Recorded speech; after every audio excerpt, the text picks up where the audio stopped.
Hello, welcome to this episode of the Ref Pod Extra.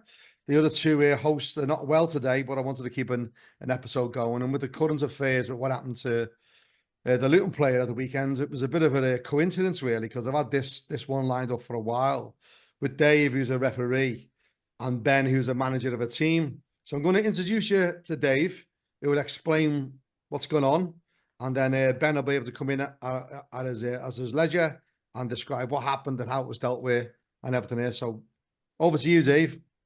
Yeah, hi guys. So on the 17th of September this year, I was refereeing a football game between Creswell Ladies, which Ben manages, and Ellesmere Ladies in the Staffordshire Women's and Girls League. Around about 2:30, I seemed to kind of fell over, collapsed, started to have a seizure, and then I stopped breathing. So Ben and one of his players, as well as the opposition, they immediately come onto the pitch, knew that I wasn't breathing, wasn't responding, and carried out CPR. While this was all happening, the other team players were frantically running around trying to find a defib. But while that was going on, they managed to revive me. But again, I stopped breathing. So Ben and the others did another lot of CPR and brought me around again. By the time they managed to get a defibrillator, the ambulance arrived. I don't remember anything of the Sunday at all. So the only information that I know is what Ben and the other players have been telling me. So Ben, if I can hand this over to you. Yeah, sure. So, um, originally, as Dave said, he collapsed. We thought he fell over to start with, but soon really realised that he'd collapsed, and we thought he was having a seizure. So we got there as quick as we could. We put him in the recovery position, made sure airways was open, and just trying to monitor him really, and as others was calling ambulances um and as we soon came to realise that David actually stopped breathing. One of the Eccleshaw coaches had heart monitor on his watch, so we got that on Dave quickly and realised he'd flatlined. Bloody which it was a bit of a shock to everybody. So we got him on his back and immediately started CPR.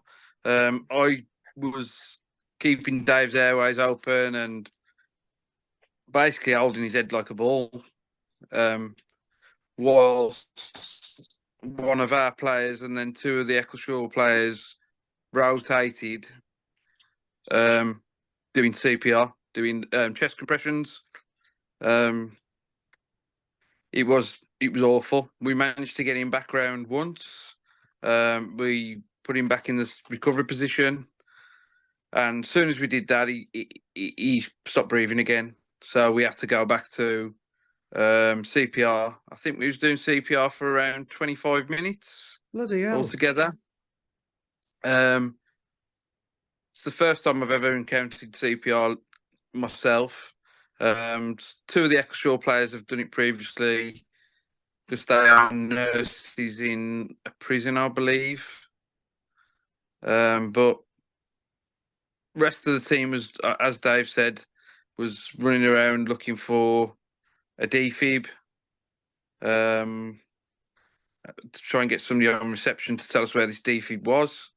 But by the time they'd located somebody, we'd managed to get Dave's heart back into a rhythm that was, so he was able to breathe, and the ambulance came along and took over after that. And they had their own defibs and stuff, and we just aided them in keeping Dave breathing.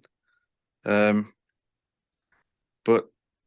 it was an event that shocked everybody that was present that day.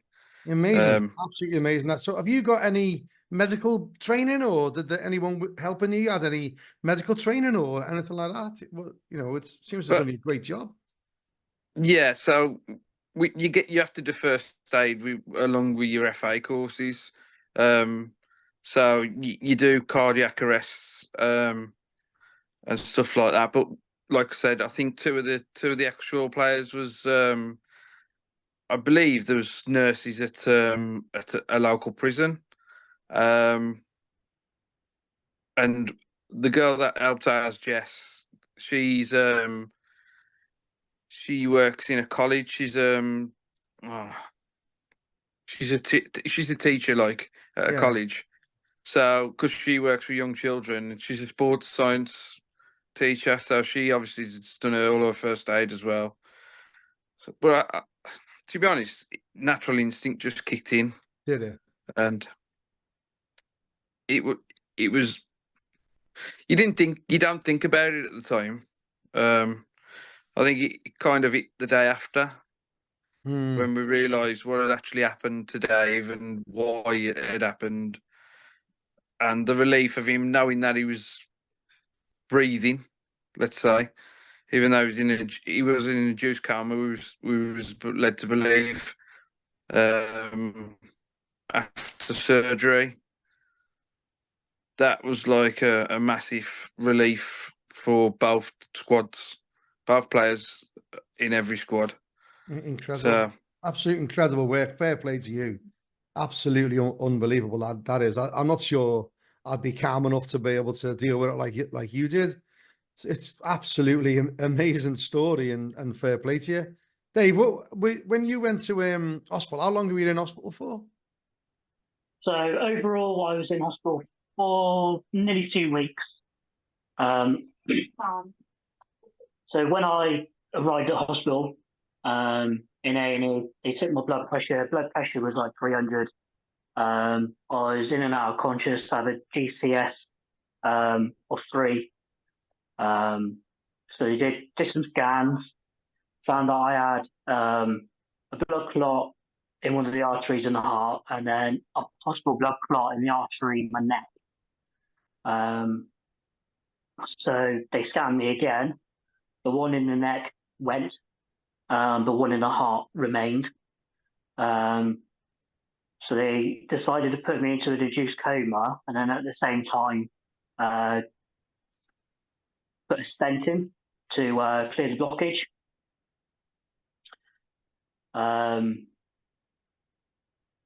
Then my partner arrived at the hospital. She wasn't really told a lot of information, but to expect that I wouldn't come around till about Thursday. But thankfully, I started to wake up. I would probably say about Monday evening, and then fully waking up on the Tuesday. Apparently, I was fighting all the machines, trying to pull them out. And they also put like cooling stuff to keep the core body temperature down, but it was doing the opposite. It was heating me. And me and he just don't get on. So apparently I was trying to take all that off as well.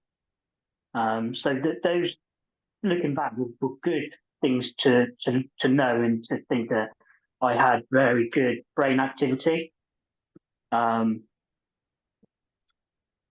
I fully didn't come around until probably Thursday or Friday to kind of comprehend what had actually happened. Yeah. And then obviously reading all the messages. And again, ever so thankful for people being brave enough and having the confidence to make those decisions and start CPR. Incredible. Absolutely incredible. And I didn't hear anything about this until you just reached out to me, didn't you? You reached out, was it through the Twitter account, was it? You know, it was through Facebook. Facebook, sorry, yeah. Yeah. I've been trying to get hold of British Heart Foundation, but they haven't come back to me yet. And it's just basically getting awareness that cardiac arrest can happen to anyone at any age and it doesn't discriminate. But I think if the defibrillator was there a little bit sooner, would I have come around a bit quicker? I'm not too sure. But it does enhance survival rates. And was this at a leisure centre football ground or what? Because he was saying that Ben was saying that they were running around trying to get a defib from somewhere. Was it like near a school or something? It's at Wolverhampton College, isn't it, Dan? Yeah, it's Wolverhampton College, and it's actually a sports college. That's what kind of makes it a little bit worse. That you'd think they'd have some of that quicker to hand, or on the outside of the building, like most places have these days. No, I agree, and I think if we can collectively work together to see if we can raise the awareness, which we can do through our podcast and other stuff we do, I think try and get some form of positivity that's come out of this. It's obviously positive that you're here, Dave. It's obviously positive that Ben was so keen to get involved and effectively sounds like he saved your life. Bless him. Absolutely, yeah. And I think that needs recognising. And I hadn't heard nothing in the press or anything. I like to think we've got enough people around the country that keeps the eye on these things. And I hadn't really seen. When I got your message, I was really keen to do it. And then, of course, last weekend we have that Luton player happened to him. Yep. Then I don't know if you'd seen if he watched the Twitter accounts. There was a lad called Ryan who collapsed over the weekend, similar to what happened to you.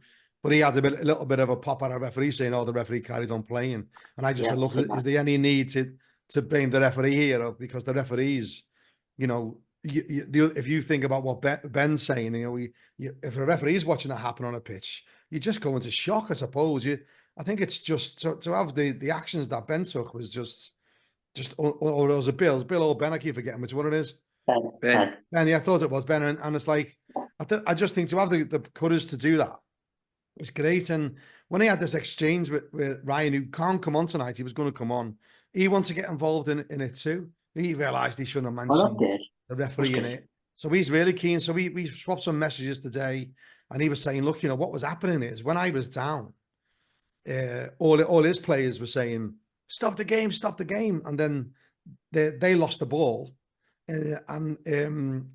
No, they had the ball and he wouldn't stop the game. So the opponents were saying when they got the ball, the other team was saying, stop the game. So whoever had the ball was deciding who stopped the game instead of someone just stopping the game. And we always say as a referee, just stop the game. And maybe if there is anyone who's got any medical responsibility, you would say to them, look, if someone goes down like you did, Dave, just run on the pitch. Don't worry about me blowing my whistle. Don't worry about me stopping a game. You just run on because you know your players, you know the situation. I just thought what was the important message with Ryan's bit, and we'll get together with Ryan, was that he wasn't quite, he said he was just in the hospital or in the ambulance, hadn't really woke up. The photograph he put on Twitter was him actually in the ambulance. And I just didn't think it was recognised. The trauma, the referee would go through, thinking, "Oh my God, if someone died during a game, I'm referee. That's a traumatic thing and a big challenge for his mental health." Equally, we have you here now, Ben, and you're like doing what you're doing, and you ran onto the pitch, and your heart rate must have been going through the roof. You must have been really fair play to you, mate. Yeah. Absolutely. Like I said, I think it just human nature kicks in, I think, and everybody wanted to help. Don't get me wrong, some of the players was standing shocked and probably froze. But the people, myself and the girls that reacted, and even the ones that went and got ambulance and stuff like that, it was just like an amazing team effort. It was like, and we haven't met. It was the first time we played Eccleshaw or met any of these girls or anything. But everybody came together and as one. Fantastic. And how old are the girls? How old are the players? Ultimately, how old are the players? They're probably about mid-20s. So it's adult female football. Yeah, it's open age football. Yeah, so it's open age ladies. But yeah, they're probably about mid-20s. And I think this, what's happened recently in the Premier League and what's happened, what we just talked about, Ryan, and there seems to be an awful lot, a lot of this happening where we see a lot of people having sort of heart attacks and stuff like that during the game. And I just wondered when you said about trying to get some campaign of awareness going up about having maybe make sure we got trained people at every game, make sure everyone who goes to the game knows where the defib is. I don't think that's going to be a hard thing to try and get going and get someone behind us to to say, look, this is getting to be more common than ever, really. And I think, Yeah, and that's the thing. It needs to, this sort of thing needs to be exposed. It needs to be brought into the public eye. The mainstream media needs to get hold of this. Say, hang on a minute, this is a problem. What can we do to try and fix it? Now, within how this links up in the football community is that I want to make sure that every team has access to a defibrillator one way or another, whether it's fixed onto a wall that's publicly accessible, or through funding, through fundraising, or through initiative, that they have a defibrillator on the pitch side. So if something like that does happen, they've got potential that that defibrillator can save a life. yeah, I agree, and I think what might be another good thing is like when you said earlier that when you take your badges in it, whatever, you get you've got to take CPR. I just think if someone hasn't done the badges for a long time, maybe to offer some interim training, like an upskill, a CPD every season, where we ask the county FA, look, no matter how long ago you did your badges, it could be 10 years, couldn't it, or whatever, to make sure that CPR is a real big part of the CPT development of all coaches in the country. I don't know if it is. I mean, that's something we can look at. But if it isn't, I really certainly think it should be offered every season as part of training of some sort. Yeah, so you have to renew every 3 years. Your FA, first Coaching aid. badge. Yeah, well, just your first aid. You have to do safeguarding and first aid every Every 3 3 years. years. Ah, Yeah, okay. but I totally agree with what you're saying. Get a CPD each season because it changes so much so soon. The guidance, because it goes from you have to do 3 rescue breaths to, well, you don't have to do rescue breaths anymore. You just do 32 compressions. So if you're not up to date with your first aid, you're not going to know that. Um, I think that's important, isn't it? so 'Cause I that's think definitely something. I Yeah, think it'll be easier to get that done than the money it costs for defibs. But equally, I think we should try to do both. I think, we can get together somehow. I'll push this out on the ref pod, see what else traction we can get with Ryan. And I'm sure what I found happens with stuff like this, certainly with how we've been addressing abuse and online abuse. When more and more people get involved, it gets traction. The media pick it up. I've only got to put a tweet out on the Ref Support Twitter account. And normally within hours, I've got a mainstream journalist from the Times or the Telegraph or the Guardian coming to me saying, "Oh, what's your input on this?" And TalkSport, as you know, I go on TalkSport a lot. I think they could get behind this, and I just think if we get the right framework of how we're going to do this and build on it with other people's experience similar things, I think we get some good momentum here and try and really make another positive difference at what happened to you, Dave. So have you got children, Dave? Yeah. So I got 2 children, God, one they must have 6 been and one 4. really. So yeah, So as a family, that's a big shock because obviously it's hard to explain to children that young what's happened to the daddy, but also their mother, your missus, that's a big thing to deal with. 2 young kids, you're in hospital, you don't know when you'll be coming round. So, such a traumatic experience. yeah. But I mean, we had a strong family connections. So my parents came up from Bournemouth. As soon as they heard, obviously, what's happened, kids went off to the grandparents. So obviously, my partner can just focus on me. But yeah, family have been very good. Well, just to give you a bit of an input of the power of our social media, is that just an hour before we started this podcast, I got a message. From one of our followers who said to me, "There's a foundation called RJ Foundation who may be able to help you in regards to more access to defibs in sporting areas. They've started a charity where they fundraise for public access to defibrillators in memory of Jamie." Yeah, I think it was one of the founders' child. That goes to show how quickly this can develop. That's within hours of us putting stuff on the website, on the Twitter page about probably a little bit antagonistic, because I went to the lad and said, "Look, I know, I'm glad you're well. You're obviously well because you just tweeted from an ambulance that you're on the way to hospital to have a pop at a referee. So things must be a little bit better. However, I hope you're well. How can we help?" That's what's happened. Already we've got someone coming forward to us looking for people who raise funds for public access for defibs. I think if we could maybe start at seeing what the venue you were at, maybe approaching them and saying, "What have you learned from what happened to Dave? What's different?" Yeah. Absolutely. One of our leading members at the Creswell, she sent them a very stern email straight after the incident, because of how long it took to find a defib at the time, and just really like Dave said, if the defib could have been there almost instantly, would it have woke up quicker? What would the effects have been? Would the effects have been less? Yeah. I mean, prior to the whole incident, after why isn't it outside on the wall like everywhere else?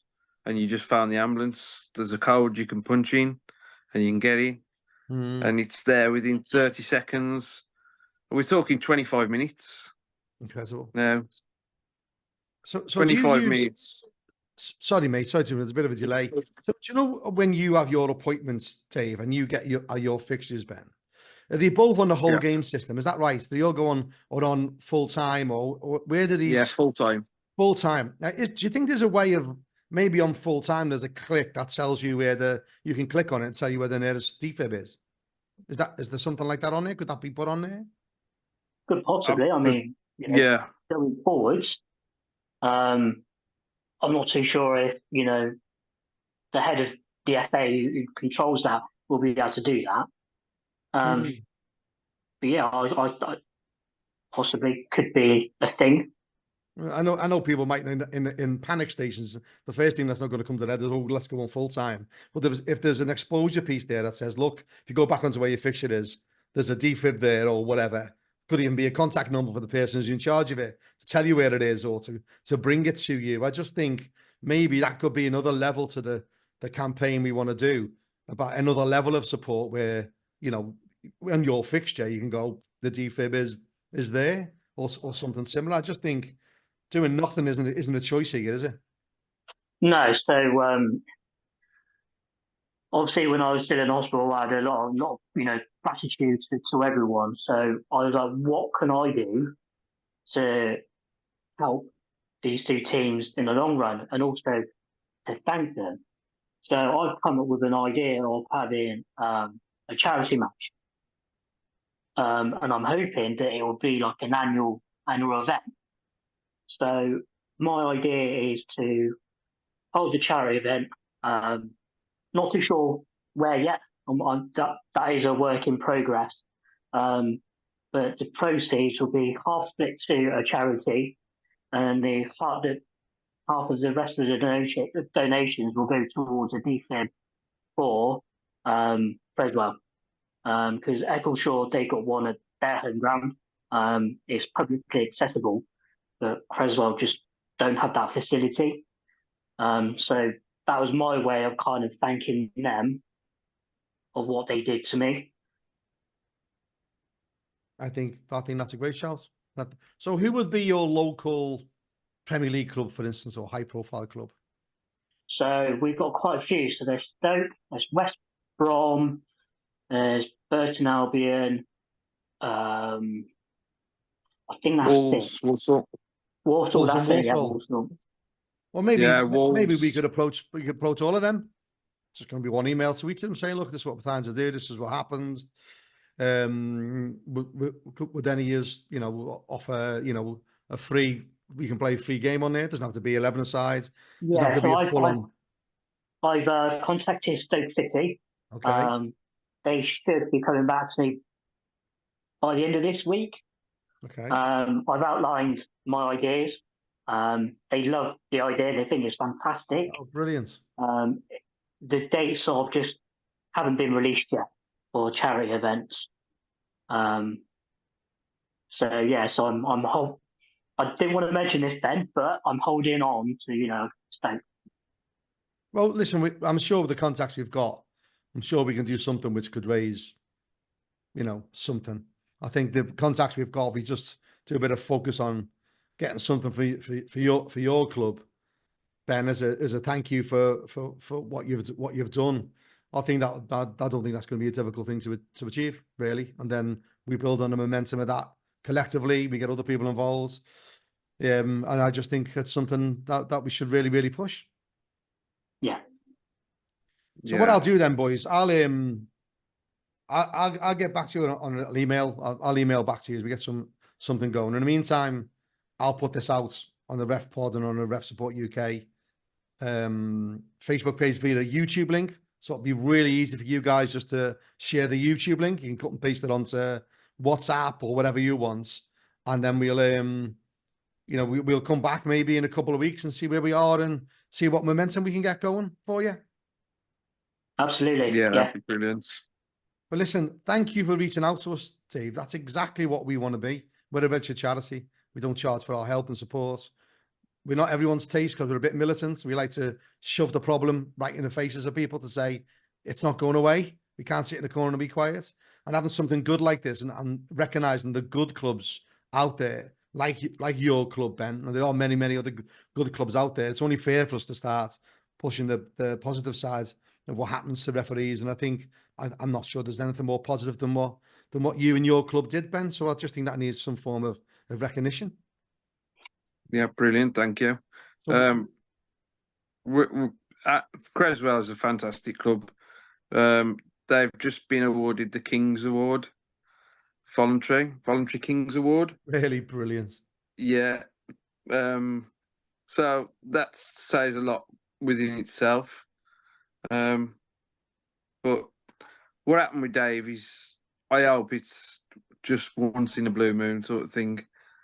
And if we can make one small difference, then I'm sure we're going to save more lives. Well, what a great way to end this Ref Pod Extra. And it's just great that you're here for Christmas, Dave, with your family. Absolutely. Your friends around you. Wonderful. Unfortunately, Phil couldn't get on tonight. But again, Creswell, Eccleshaw, definitely up there. Brilliant. Well, listen, I'll tag you all in it. Anyone that's listening, to follow us on the Ref Pod on Instagram, on Twitter, Facebook, YouTube at the Ref Pod, and that's where we'll be. So listen, really glad that you gave your time up for this such an important course, and let's make sure we can get more positive news about this. And thank you again for coming on, boys. No worries. Thank you. Thank you. Right, what I'll do, boys, I'll put this into some editing formats. We've stopped recording now, so we can cut it back, and then we can, I'll get it to you, and then we can go from there. Yeah, brilliant. Yeah, sounds good. Well, listen, good luck with everything. Keep in touch, and if you can get an email to me, get your email address to me, Dave, and then we'll get something going. Bring Ben into it, and anyone else you want into it, and let's see what we can push going forward. Fantastic. Cheers for coming on, Ben. Thanks, guys. Take No care. worries, brilliant. Have a good Christmas. And you, Take care. Bye. Bye. Bye. Bye-bye.